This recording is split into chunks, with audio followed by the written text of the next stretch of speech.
hanggang 6. Sinabi ni Jesus, huwag kayong mabalisa, manalig kayo sa Diyos at mananalig din naman kayo sa akin. Sa bahay ng aking ama ay maraming silid. Kung hindi gayon, sinabi ko na sana sa inyo at paroroon ako upang ipaghanda ko kayo ng matitirhan pabalik. At ako at isasama ko kayo sa kinaroroonan ko. At alam na ninyo ang daan patungo sa pupuntahan ko. Sumagot si Tomas, Panginoon, hindi po namin alam kung saan kayo pupunta. Paano po namin malalaman ang daan? Sumagot si Jesus, ako ang daan, ang katotohanan at ang buhay. Walang sino mang makakapunta sa Ama kundi sa pamamagitan ko.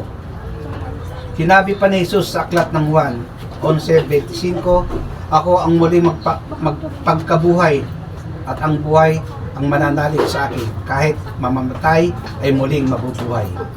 Sa aklat ng Roma 14:7-9, sinabi ni Jesus, walang sino man sa atin ang nabubuhay o mamamatay sa kanilang sarili lamang. Kung tayo mabubuhay, mabubuhay tayo sa Panginoon. At kung tayo mamamatay, tayo ay para sa Panginoon. Sapagkat si Kristo ay namatay at muling nabuhay upang maging Panginoon ng mga patay at mga buhay.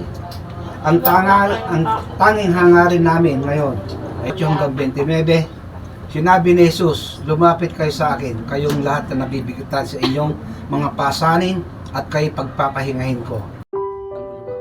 Ito ang salita ng ating Panginoon. Muli tayo manalangin.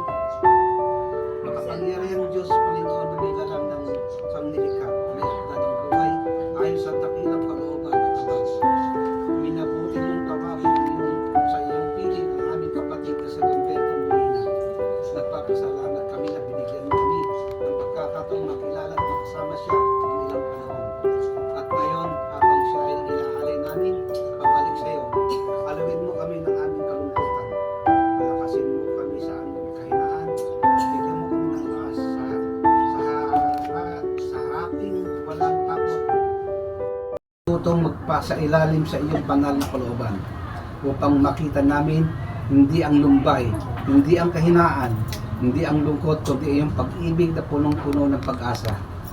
Ikaw ang aming Diyos, ang aming kublihan, ang aming tunay na kaibigan at pangalan ng Panginoong Hesus. Nawa ang Diyos na magbibigay sa atin ng pag-asa, ang magkaloob sa mga naulila at sa ating lahat na narito.